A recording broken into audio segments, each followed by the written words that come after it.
This is the Always Direct podcast, and we talk with movers and shakers of this world to learn about the ups and downs they went through to get where they are now.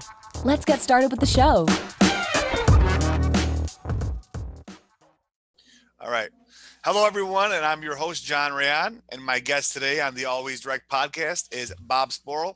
Bob is a rock star in the public relations space, and the company that he has co-founded is Icebox Communications. Simply put, Icebox.com shares stories and builds brands. I'm very excited to hear his story, pick his brain, and Bob, I really appreciate you coming on. Thanks for having me, John. Appreciate it. Yeah, definitely, man. I'd really like to just start off, and this is how I start off most of the podcasts. It's just, I want to ask you, just tell everybody what your company does, and then what's happening in the world that's with regards to COVID. Yeah, for sure. So Icebox founded it. This is going on our 5th year. Founded it with a couple of friends from grad school.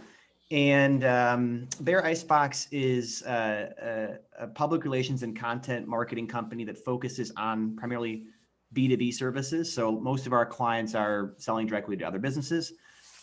We've kind of created a niche working with European companies coming to the US. So about half our client roster is companies from everywhere from Germany to Finland. And we've even got a couple clients outside of Europe too, who are looking to establish themselves here in the US, need somebody that can both, kind of Americanize, if you will, some of the content, but also find relevant publications to get them featured in. And we also work a little bit in the franchise space. Before starting my own agency, I worked in franchise marketing and PR. And so, naturally, some of my clients are also in that arena as well. So when you look at kind of COVID and how it's impacted our firm, we were fortunate. This was actually, 2020, it was a little bit better than 2019 for us, even too, as we continue to kind of grow.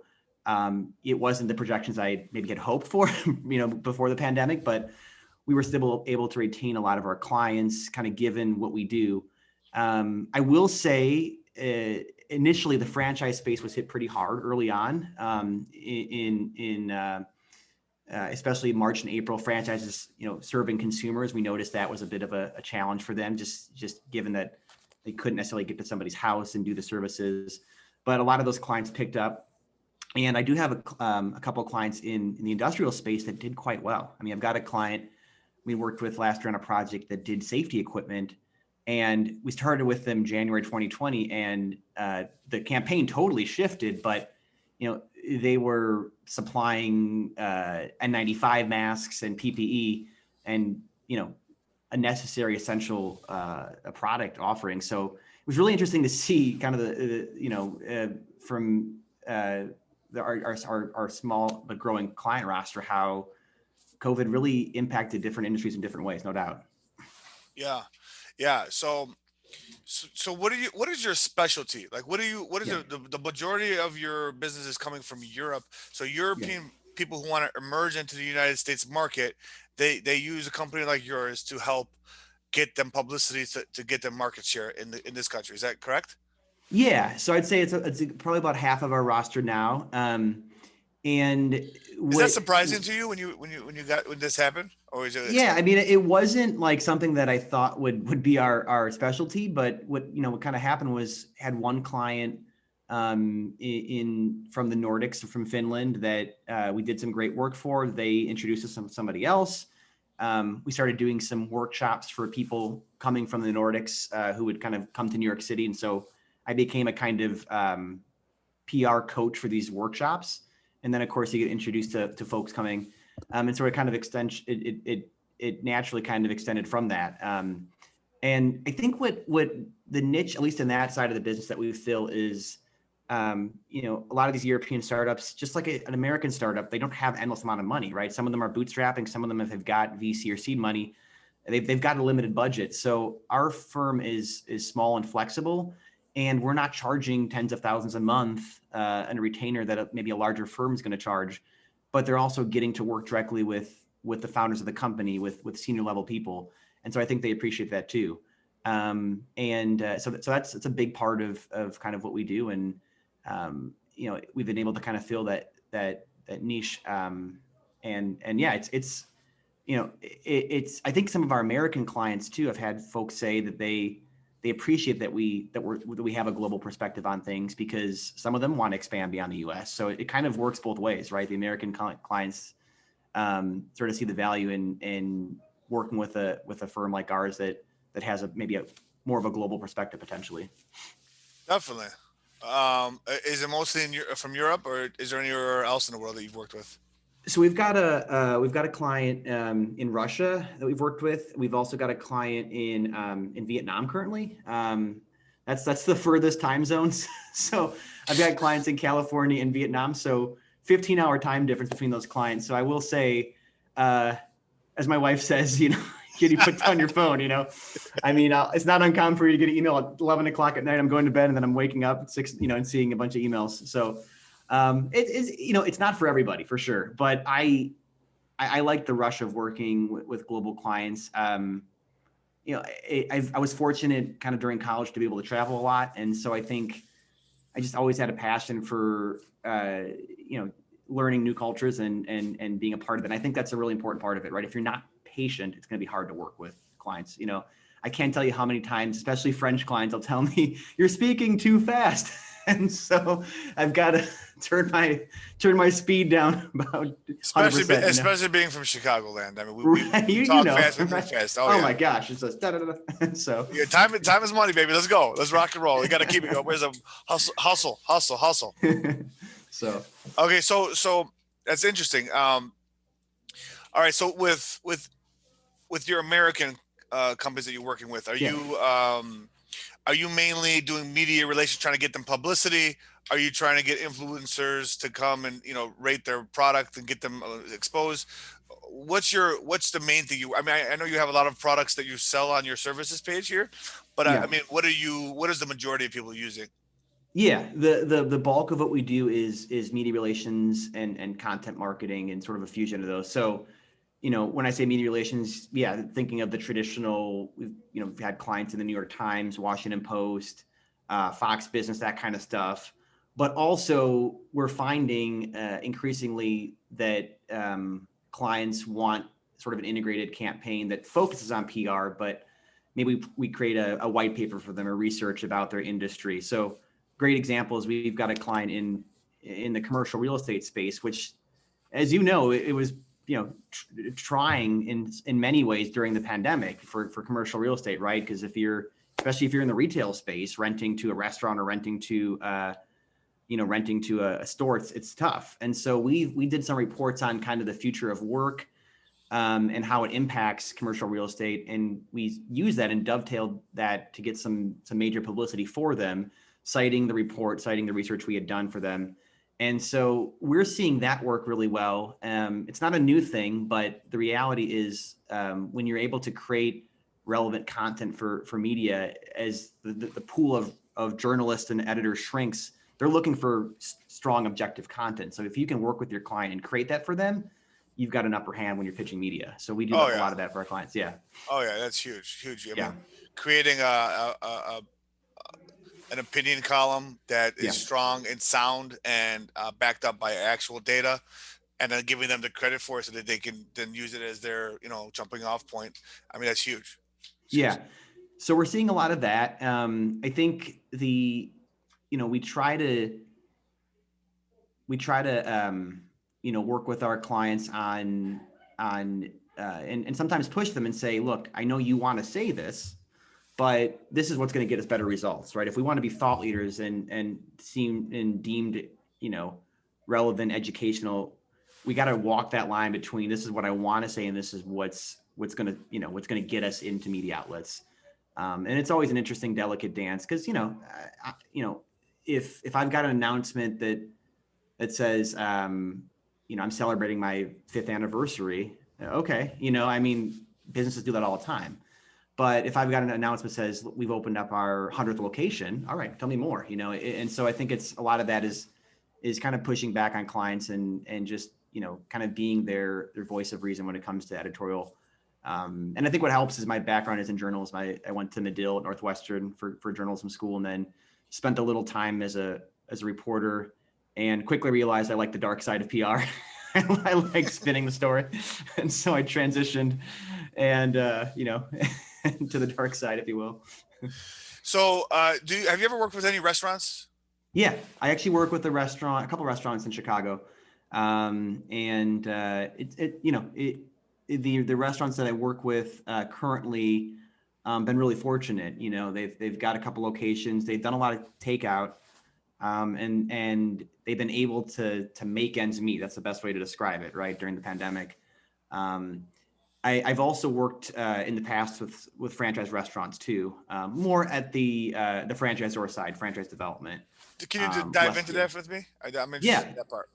Yeah. So on the franchisor side, I've worked with a handful of concepts to help them grow their in different markets, and I think with that kind of PR in franchise development, especially in the restaurants, increasingly, and it's been a handful of years since I really dove into that, but even 5-6 years ago, really what we were trying to do is position them in publications like Fast Casual, QSR, Nation's Restaurant News, as thought leaders in their space, and then also a lot of speaking to multi-unit operators and owners. So I'm noticing, and obviously, somebody can open up a one-off restaurant, but increasingly I feel like, and I'm sure there's data to back this up, that restaurants like when somebody has some seasoned experience and is looking to open a handful of units, especially if it's a larger investment. So we were doing a lot of thought leadership around that, kind of maybe taking a multi-unit franchisee who had experience and had done well and kind of profiling them in pieces. It's interesting. I haven't dove into that side, especially kind of post-pandemic, but I'm kind of curious to see how that shakes out, because restaurants aren't going away. I mean, my wife and I live in Chicago. We love restaurants. The second that indoor dining opened up again, I mean, we were like, all right, it's safe. Let's go to the restaurant. Same here. But I think the key is you have to have a niche that others don't have, and you can't do the same thing. I mean, it's just like any other industry, but I think you talked about it in a previous episode. We had you were talking with Tom from Big Sky, right? Where a concept, if you try to recreate the same thing over and over again, I think you were using frozen yogurt as an example. It's tough to it's you got to have something different, right? And something that's a different shtick. Yeah, for sure. I mean, it's hard to stand out when it's such a cluttered market space. You have to be different on top of everything else. Like you have to be clean. You have to be good food. You have to be consistent. You have to have good service, and you have to be different. It's a crazy business. It's a nutty business to be in, but I'm in it and I love it. And you have to be a little bit crazy to be in it. That's what I tell everybody. When I sell franchises, when I sell franchises, I try my best to tell them that they probably should not go into it unless they're 100%. Like they have to want to be people pleasers. If not, you're not going to make it. Yeah. It's so true, and I've got good friends in the restaurant industry. My dad spent 40 plus years. I don't know if you've heard of Perlick. It's a bar equipment manufacturer up in Wisconsin. Perlick.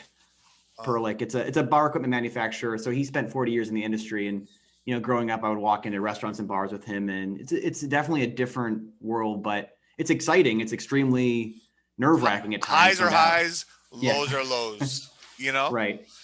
And so, but yeah, I think it'll be interesting to see how things shake out with restaurants. And one of my clients, they're an independent restaurant owner in Chicago. And one of the things that we've been talking about in terms of trends or stories, a little bit has been covered on it, but they've shied away from using DoorDash and the Postmates of the world because of the percentage of service fee. They try to do their own delivery, which is challenging, but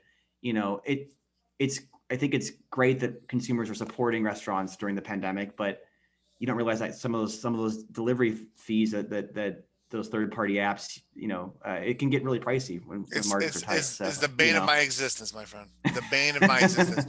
I tell all my restaurant pizzeria clients that I have across the country, I tell all my franchisees, and I have a corporate location, and I tell my cousins who are in the restaurant, I say, listen, you can use it if you must, which we do use it, but you need to do whatever it takes to drive them to the website and get them away from that. Educate them, tell them about it. Don't make them feel guilty about it, because that's not nice. But let them know. People don't know. And so we can all do our part and Yeah. sabotage them because they are not good for us. They are not. They want to hurt us indirectly. They don't realize it, but they're like the taxi businesses. Okay, you know how the Uber came and destroyed the whole taxi market. It's Yeah. kind of happening right now with the restaurant business, except for there's no replacement. Like they're Yeah. everybody's struggling. Not everybody, but a lot of people are struggling because they don't realize how much they're actually paying these third parties. Yeah. It reminds me another Chicago company, Groupon, right? Groupon was Oh, huge 10, 12 years ago. I had a number of friends who worked with Groupon, and I'm not sure what they did, but there was a big, it's something in account services or whatnot. sure. And, I talked to I was oftentimes franchisees, right? I'm using Groupon and it's like, yeah, they're eating into the margins, these major deals. And then people, I don't know. I think like, the intention might be well intentioned initially, but I think you're spot on. It's like these things really it comes down and sometimes makes it tough on those independent small business owners.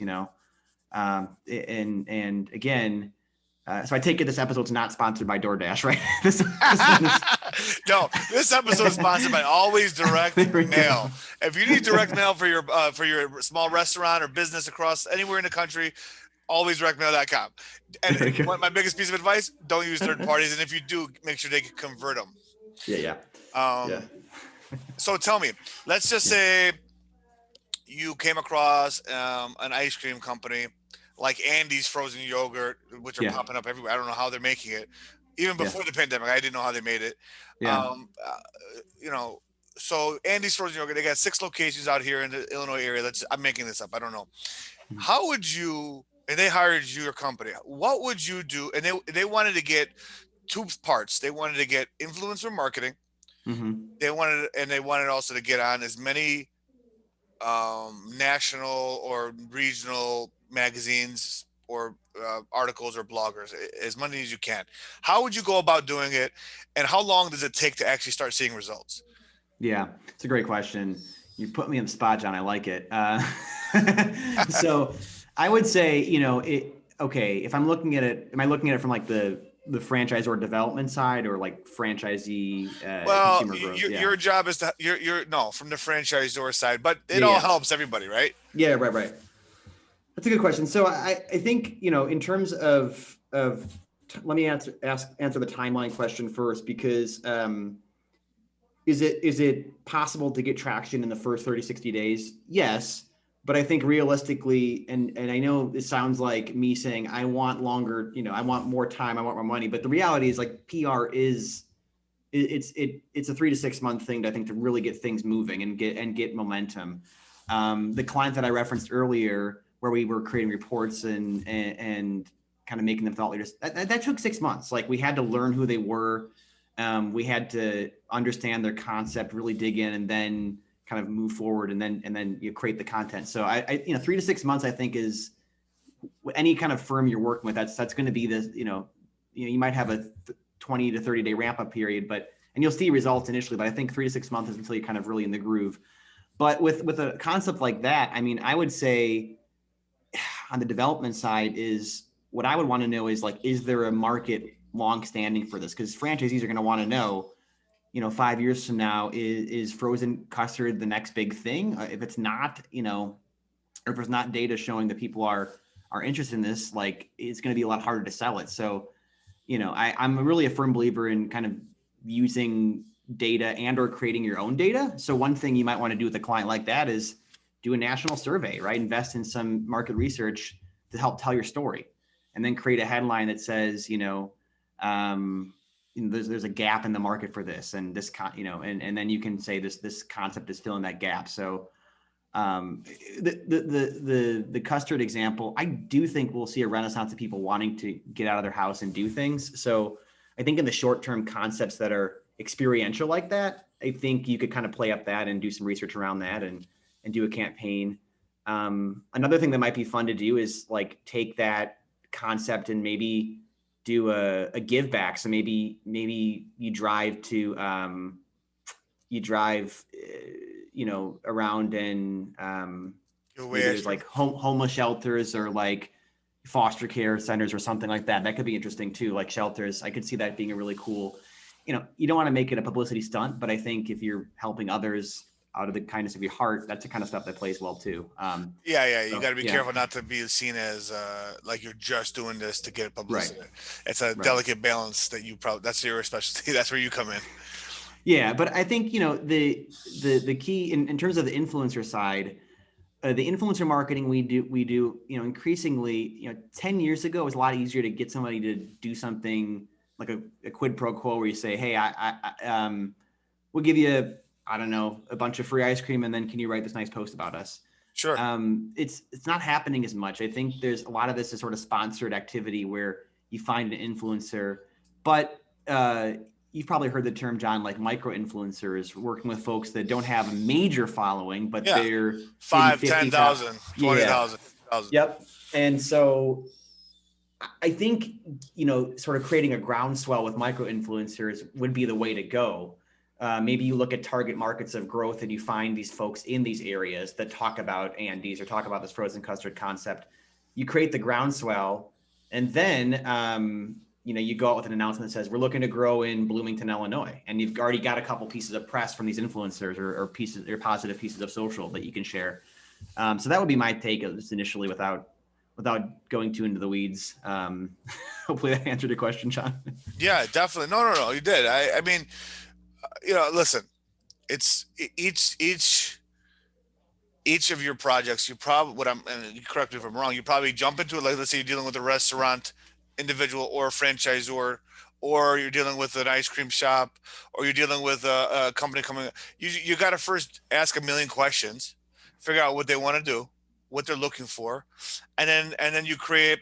What I like to do, and I'm sure you do the same thing, is you jot down all the possible ideas that it could ever be, and then you figure out which one's more realistic to actually approach. You can't. Some of these are too expensive, outside the budget. Might be the best, but they're outside the budget. So we got to be more guerrilla marketing tactical, more tactical with how we place our money, right?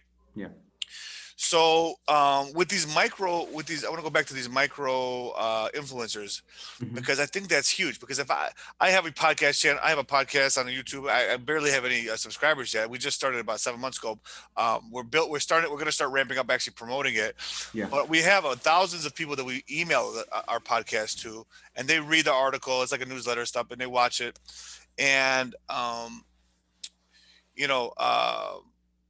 getting if somebody came to me, and let's say I had 5,000, I don't have that even close to that, but let's just say I had 5,000-10,000 people on my YouTube channel. Say, yeah, I'd love you to review this. I'd love to have you, I would be ecstatic. Honestly, it would be very fun. So yeah, there's a huge market that's between 5 and 50,000, right, or 100,000, where you can get them to do it, and you can just get a bunch of them. You can get a lot more than the person with 10 million subs. And I wonder, and I've never done it myself with Papa Ray's Pizza. Maybe you could tell me if you've actually ever done this. But if you get influencers to come to your restaurant, because their subscribers are international people, you don't know where they are. They could be everywhere. They could be Taiwan, Vietnam, Hong Kong. So they really doesn't help you in that situation. However, there's going to be a percentage of people in the area, especially if you're in a major urban population. Have you ever actually done that, where you've put in a major influencer and it's actually resulted in some, empirical, like cash, like things have actually happened? Yeah, the closest, this was years ago, but we worked with a concept. I don't know if they're around anymore. Do you know Leona's? Of course. They're not around anymore? So I'm sure the one in Rogers Park's no longer around. So I used to live, I went to Loyola for undergrad, and we would go there all the time, and like that shut down. So I'm not sure. I don't know how Leo's is doing now, but like remember the mozzarella sticks? They had good mozzarella sticks. I love that place. It was just the most random menu, and I like that I could get almost anything on it. It's like I love places like that. It's like a grab bag. You just and we did some influencer events, micro influencer, and I know that it was tough. It was tough. Here's the hard part is like, you'd get them to talk about it, and there might be some, interest for a week or two, but it was hard to really quantify whether or not those were working out. I mean, they got engagement, right? You got people in the door. Exactly. Yeah. I think the key with those is you have to be like, actually, this is one sort of obvious thing, but some restaurants will have like surveys. How did you hear about us or something like that? I think those are some things maybe that I don't know how many people take those surveys, but No, maybe nobody there's does. yeah, Nobody wants to no, ask it even. We're too busy to right, ask. Just yell them, right, come on, let's go.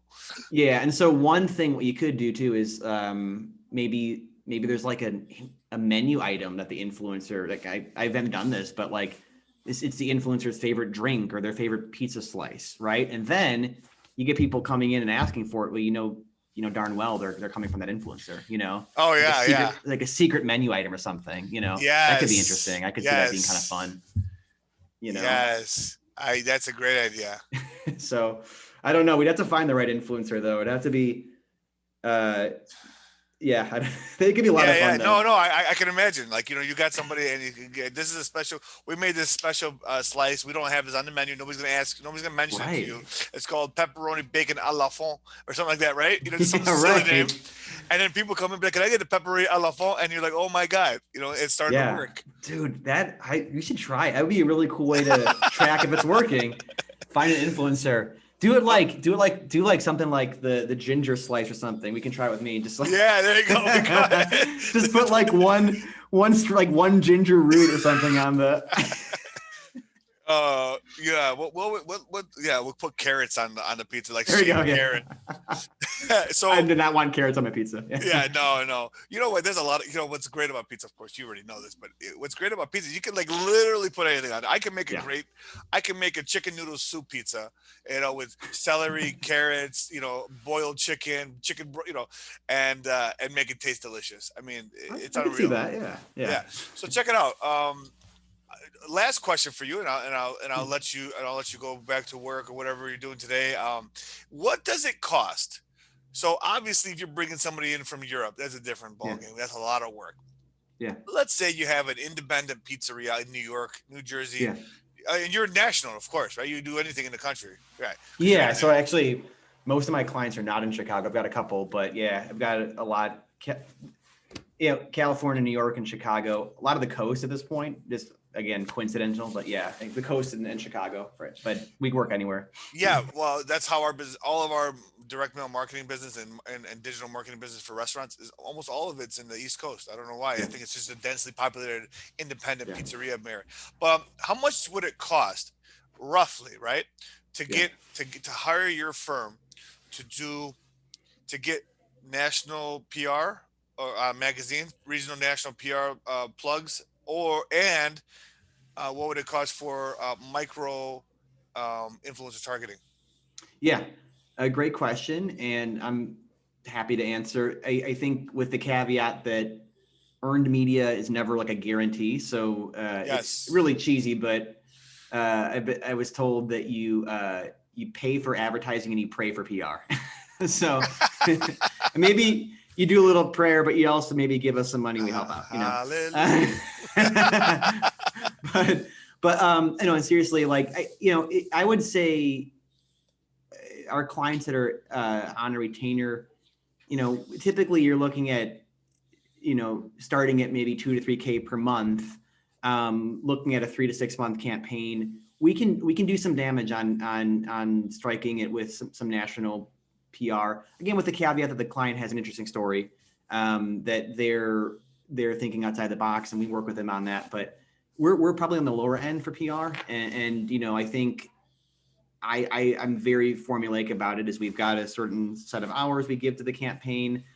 Sometimes we go over based on our goals, but we don't want to be the Walmart of PR, but we don't want to be the Williams Sonoma, and so I think we try to kind of strike a good balance and deliver a great service. And I think based on some of the stuff, the notoriety, we were ranked a top 10 PR firm in Chicago and on a third-party site called Clutch. And I think that stuff kind of validates what we're doing, and so, yeah, I'd say 2 to 3K a month, looking at a 3 to 6 month campaign could do some damage.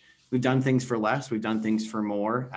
It really depends on how aggressive a client wants to be. And I also, with that too, everything we do, we marry it toward website traffic and social media analytics. Cause I don't want to do this stuff and you not see any results. Of course. So I'm a firm believer in like, we should be held accountable, monthly reports and, if a pitch isn't working, here's why. But I look at PR like a puzzle to solve, and like I'm also like, I'm also fairly, I seem laid back, but I'm also very competitive too. So it's sort of like I want to win, and I think there's always a way to pivot and to find a way to tell somebody's story. Because I think every human being's got a story to tell. It might not seem that way on the surface, but every human being, every brands are ultimately a collection of people that have a story, and I think that everyone's got a story to tell. Definitely. I had a client. I had a gentleman on my podcast not too long ago. His name was Mark Moeller. Actually, I don't think his podcast is even out yet. Mark is a restaurant consultant based out of the East Coast. Is a recipeofsuccess.com. And we were talking, and he had actually had a woman on the podcast as well, and I wasn't sure who she was. I thought it was his assistant, but it ended up being his publicist. And I was talking to him. I said, "Would you recommend a publicist for even a small startup, small business, small restaurant?" He said, "Every business, specifically every small restaurant, needs to have a publicist." And I never. It's hard to quantify, PR, to pray for the PR results. You don't really know. But then he got me thinking, right? And I was thinking, have I ever used PR? And I couldn't remember. And then I remembered. I called my brother. I said, did we ever use PR? And about 5 years ago, we did. And I forgot I don't know what we were paying for it, but like for 2 months, he's like, "This is nothing going on." And then all of a sudden we started getting people coming in, influencers coming in, and they were small time influencers, but we were giving away them free food, right? Let them try it, taking pics and posting it wherever it was hot that time. But then I remember we got one big article on Pizza Today. I think have you heard of Pizza Today? Yeah. Yeah. So we got an article of me and my brother, like we were like doing, and that article, I'm telling you, I got calls from everybody. And then we put it in an email and we blasted it out to our customers, and we had the highest open rate and engagement that we've never been able to match since. So there is a lot of power. Yeah. Oh, and I've got a client in the commercial real estate space that, since they had their best year yet this past year, made a ton of deals, and they've brought on several big investors in their pool. And look, there's an integrated strategy, and they said us being out there, they had the largest, I think, real estate firm in either the nation or the world reach out to them and be like, "Hey, we're watching." Like in a good way, like we're watching, and like, it's like, no, not like, "No, I'm watching you." It's like, "No, I'm watching you." It's like, right. And so, I mean, you're right. And I also think there's a, we're the people behind the scenes, right? Like I write the articles, sometimes work with the clients on it. And I kind of like that. Like, the again, it's cliche, but the client success is my success. And I just really enjoy that. My client saying he brought on these deals, it makes me feel like I brought them on somehow too. I was part of that ecosystem that allowed that to happen, and yeah, it's not always measurable in the moment, but I think what you said was spot on. It can happen over time. Definitely. Bob, advertising is nice because it works. I'm in the marketing business. I'm in the pizza business. I send out flyers constantly, direct mail, digital mail, this, that. But nothing beats a legitimate article. Nothing beats it, because it just looks like you didn't pay for it. It just kind of came out of the sky. And I just had, this guy, you've seen him everywhere. Steve Dolinsky, Hungry Hound. Yeah. Yeah. I just had him on the podcast Monday or Friday of last week. Yeah. And he was awesome. And, if you got on his show, right? Like, it's not like you can call him up, say, "Come on to my pizzeria." He just kind of had to go through maybe people requesting it, indirectly. Maybe you could influence it, but I don't know. Anyways, hey, if he came to your business and you were dying, suddenly you're thriving just because of one episode on his show. So the power of PR is you really can't put a number on it, because it could be nothing, and then just massive explosion of leads or customers, right? Yeah, It's so true. It's so true, man. So anyways, I loved having you on. I learned a little bit, and I actually I might have a client. Thanks for listening to the Always Direct podcast. We'll see you again next time, and be sure to click subscribe to get future episodes.